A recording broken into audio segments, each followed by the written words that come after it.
Hello friends, welcome to back my YouTube channel. तो दोस्तों, वर्धमान महावीर खुला विश्वविद्यालय कोटा इस बार दो 4 वर्षीय इंटीग्रेटेड बीएससी बीएड और बीबीएड जो कोर्स होता है और जो 2 साल की बीएड होती है उनके एडमिशन के लिए दोस्तों इस बार एग्जाम करवाने वाली है। तो सारी प्रक्रिया आपकी इस बार VMOU यानी वर्धमान महावीर खुला विश्वविद्यालय कोटा कराने वाली है और इसने नई वेबसाइट भी लॉन्च कर दी है। अगर आप 2024 में बीएड में एडमिशन लेना चाहते हैं, आप चाहे BA BSc BCom final year में हैं तो आप 2 साल वाली बीएड में एडमिशन ले सकते हैं। और अगर आपने अभी 12वीं पास की है या फिर अभी 12वीं में हैं आप तो आप इस कोर्स को कर सकते हैं जो 4 साल की बीएड होती है, बीएससी बीएड और बीबीएड। इस प्रकार आप देख सकते हैं ऑनलाइन वेबसाइट भी लॉन्च कर रही है। मैं आपको संपूर्ण जानकारी इस वीडियो में देने वाला हूं। वीडियो को अंतिम तक जरूर देखना और वीडियो के नीचे डिस्क्रिप्शन बॉक्स में PTT 2024 जो VMOU का ग्रुप है उसकी लिंक इस वीडियो के नीचे डिस्क्रिप्शन बॉक्स में दी गई है। उस VMOU PTT के ग्रुप को जरूर ज्वाइन करें। वहाँ पर PTT की संपूर्ण जानकारी आपको मिलती रहेगी, जो भी नोटिस आते हैं और इसकी जो भी गाइडलाइन वगैरह जो भी जारी हुई है, इंपॉर्टेंट जो इंस्ट्रक्शन सिलेबस एग्जाम पैटर्न जो भी आपका मॉडल पेपर जारी हुआ है वो भी दोस्तों मैं वहाँ पे सेंड करने वाला हूँ, वो भी आप वहाँ से देख सकते हैं। तो दोस्तों, सबसे पहले मैं बता दूँ जो PTT की जो इस बार 2024 की वेबसाइट है वहाँ से आप देख सकते हैं। इसकी वेबसाइट है PTTVMOU2024.com। इस पे आप ये लिख के गूगल पे सर्च करोगे तो ये वेबसाइट दोस्तों आ जाएगी और वहाँ से आप दोस्तों अपना ऑनलाइन फॉर्म भर सकते हो। आप अपने मोबाइल से ऑनलाइन फॉर्म कैसे भरना है उसका मैं दोस्तों अलग से वीडियो बनाऊंगा। आप चैनल को सब्सक्राइब करके रखना ताकि आपको पता चल सके कि आप खुद कैसे फॉर्म भर सकते हो। दोस्तों, PTT के लिए दोस्तों ये शेड्यूल दिया गया है। 6 मार्च 2024 से आपके फॉर्म शुरू हो चुके हैं और 31 मार्च 2024 आपकी लास्ट डेट रखी गई है। और फीस भरने की आपकी 31 मार्च 2024 आपके लास्ट डेट रखी गई है। ये फीस आपके एग्जाम को जो फॉर्म भरोगे आप, इसकी 500 रुपये फीस होती है, उसकी 31 मार्च 2024 आपकी लास्ट डेट रखी गई है। और दोस्तों, आपका इंट्रेंस एग्जाम यानी इस PTT का जो एग्जाम है वो आपके 9 जून 2024 को आयोजित करवाया जाएगा। और दोस्तों, हो सकता है इसकी फॉर्म की अंतिम तिथि को आगे भी बढ़ा दिया जाएगा, तो आपको घबराने की जरूरत नहीं है। अगर वीडियो को कोई लेट देख रहा है तो आपके ये अप्रैल में भी फॉर्म भरे जा रहे होंगे। तो दोस्तों, 31 मार्च फिलहाल इसकी लास्ट डेट है। आप अंतिम दिनांक का इंतजार किए बिना अपना फॉर्म भर दीजिए। और इसके कुछ गाइडलाइन है वो दोस्तों मैं आपको यहाँ से दिखा देता हूँ कि आपके PTT की गाइडलाइन क्या है, सब्जेक्ट कॉम्बिनेशन वगैरह क्या क्या होता है वो आपको मैं यहाँ से दिखा देता हूँ। आप यहाँ से देख सकते हैं। ये दोस्तों PTT का जो ऑफिशियल नोटिफिकेशन है वो दोस्तों यहाँ पे जारी किया गया है। और इसमें 2 व 4 वर्षीय इंटीग्रेटेड BSc बीबीएड के लिए टेस्ट आयोजित होगा उसके लिए नोटिस है। इसमें पात्रता दी गई है pre teacher education test PTT 2024 है। इसके लिए जो योग्यता है वो यह है कि आपके ग्रेजुएशन कंप्लीट हो जानी चाहिए। यानी जो 2 वर्षीय बीएड अगर आप कोर्स करना चाहते हैं तो उसके लिए आपके BA BSc या बीकॉम इनमें से तीनों में से कोई भी आपका कंप्लीट हो जाना चाहिए। और उसके साथ ही आपके BA BSc या बीकॉम में 50% दोस्तों होने अनिवार्य है। 50% होने अनिवार्य है, तभी दोस्तों आप इसका फॉर्म भर सकते हैं। बाकी जो अनुसूचित जाति जनजाति और अन्य पिछड़ा वर्ग यानी ST SC OBC और EWS और दिव्यांग वगैरह जितने भी जो आरक्षित कैटेगरी है उनको दोस्तों 45% है वो आपके BA BSc या बीकॉम में होना जरूरी है। बाकी जनरल कैंडिडेट है, जनरल के विद्यार्थी हैं, उनको 50% आपके ग्रेजुएशन में होने चाहिए। और उसके साथ ही अगर आपके BA में 50% नहीं है या BA या BSc में 50% नहीं है तो आप MA या MSc कर सकते हैं। MA या MSc में आपके 50% बने हुए हैं तो उसके आधार पर ही आप फॉर्म भर सकते हैं, उसके आधार पर भी आप फॉर्म भर सकते हैं। तो आपको घबराने की बिल्कुल भी जरूरत नहीं है कि अगर आपके ग्रेजुएशन में 45 नहीं है तो आप बीएड नहीं कर पाओगे। अगर आपके MA या MSc में 45 बन जाते हैं तो भी आप बीएड कर सकते हो। और जो 4 वर्षीय इंटीग्रेटेड BSc या BSc बीएड और बीबीएड का कोर्स होता है इसके लिए आपको दोस्तों कुछ भी नहीं है, आपका 12वीं पास होना चाहिए और 12वीं में वही है 50% आपके होने चाहिए। और बाकी जो आरक्षित कैटेगरी है उनके लिए 45% होने चाहिए। और जो फाइनल ईयर में इस बार यानी BA BSc बीकॉम जो इस बार फाइनल ईयर में है या फिर MA MSc MCOM के फाइनल ईयर में है वो भी इस एग्ज़ाम के लिए फॉर्म भर सकते हैं। और दोस्तों, जो 12वीं में इस बार 12वीं कर रहे हैं, 12वीं इस साल इनके एग्जाम अभी होंगे, वो भी इसके लिए फॉर्म भर सकते हैं। इसमें आपको कोई भी बाध्यता नहीं है। और ये महत्वपूर्ण तिथियां है मैंने बता दी। आपकी 31 मार्च फॉर्म की लास्ट डेट है और आपके आरक्षण भी सरकार के नियमानुसार इसमें आपको आरक्षण भी दिया जाता है। और आवेदन कैसे करना है उसकी भी यहाँ इंस्ट्रक्शन दी गई है। और हार्ड कॉपी आपको कहीं भी जमा करवाने की जरूरत नहीं है। आप फॉर्म भरोगे वो फॉर्म अपने पास सुरक्षित रखना है। और इसका गाइडलाइन का एक और नोटिफिकेशन जारी हुआ है वो भी यहाँ से दोस्तों मैं आपको दिखा देता हूँ। जो इसकी जनरल गाइडलाइन है वो यहाँ पे जारी की गई है। ये देख सकते हैं, जनरल गाइडलाइन यहाँ VMOU के द्वारा जारी की गई है।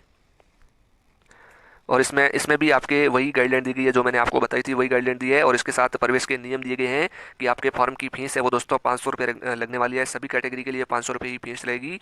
और ये योग्यता मैंने आपको बता दी। और इसमें लिखा गया है कि स्नातकोत्तर PTT 2024 हेतु जिन्होंने 10+2+3 या 10+1+3 परीक्षा उत्तीर्ण की है वही पात्र है दोस्तों, अन्य विद्यार्थी पात्र नहीं है।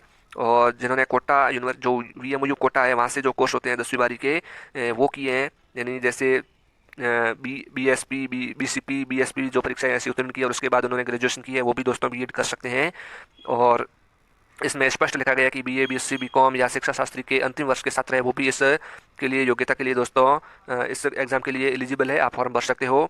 और पीटीटी 2024 में प्राप्तांकों के आधार पर आपकी योग्यता सूची नियमानुसार जारी की जाएगी। और आपका जब आपको कॉलेज मिल जाएगी, मिलने के बाद आपको 500 रुपये है वो नहीं, आपका पीटीटी का जब रिजल्ट आ जाता है उसके बाद आपको 500 रुपये शुल्क जमा करा के काउंसलिंग करवानी होती है। और काउंसलिंग कराने के बाद अगर आपका कॉलेज आपको नहीं मिल पाता है तो आपके 200 रुपये फीस काट ली जाएगी और बाकी फीस है वो आपके वापस कर दी जाएगी। अगर आपको कॉलेज मिल जाती है और आप रिपोर्टिंग नहीं करवाते हो तो आपके 600 रुपये काटे जाएंगे और बाकी आपके 4400 रुपये है वो आपको वापस मिल जाएंगे। और काउंसलिंग में आपको 5000 रुपये फीस जमा करवानी है और उसके बाद अगर आपको कॉलेज मिल जाती है तो फिर आपको 22,000 रुपये है वो फीस जमा करवानी पड़ती है 1 साल के लिए। इसी प्रकार अगले साल भी 26,000, दूसरे साल भी 26,000, इस प्रकार आपको 26-20,000 हर साल जमा करवानी पड़ती है।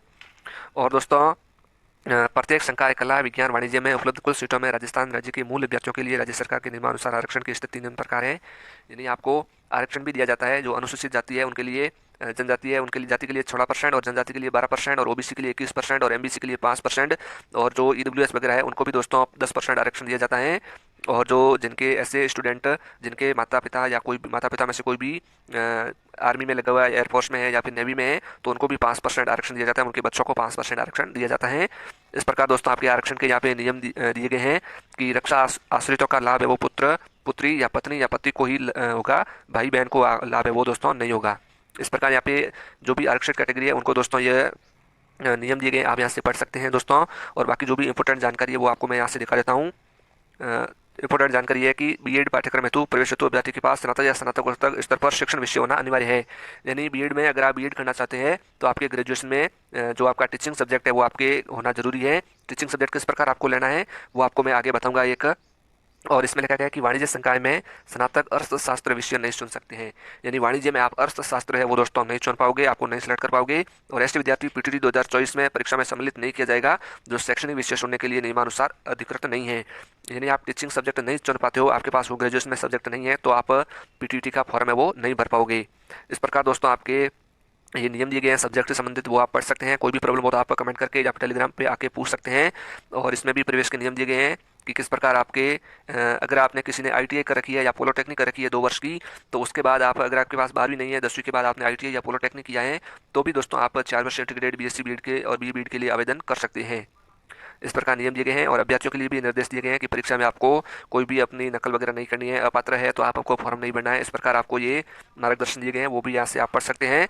और पीटीटी में आपके जो आपका पेपर होता है उसमें आपके 4 भाग होंगे, प्रत्येक भाग में आपके 50 अंक 50 प्रश्न होंगे और कुल 200 बहुविकल्पी प्रश्न है वो आपके परीक्षा में आएंगे। और परीक्षा की अवधि है वो 3 घंटे रहने वाली है और आपके 600 नंबर का पेपर होगा। पहले भाग में मेंटल एबिलिटी यानी मानसिक योग्यता आएगी, उसमें आपके कल्पना, निर्णय लेना, रचनात्मक सोच और सामान्यीकरण, निष्कर्ष निकालना आदि इस प्रकार आपके टॉपिक आएंगे। इस प्रकार आपके 50 प्रश्न आएंगे। 4 भागों में आपका पेपर बटा होगा, हर भाग आपके 50-50 नंबर का 50-50 क्वेश्चन का होगा और उसमें आपके एक क्वेश्चन 3 नंबर का होगा। इस प्रकार आपके एक भाग 200 का हो जाएगा, 150 का हो जाएगा। इस प्रकार आपके 4 भागों को मिलाकर आपके टोटल 600 नंबर का पेपर है वो दोस्तों हो जाएगा।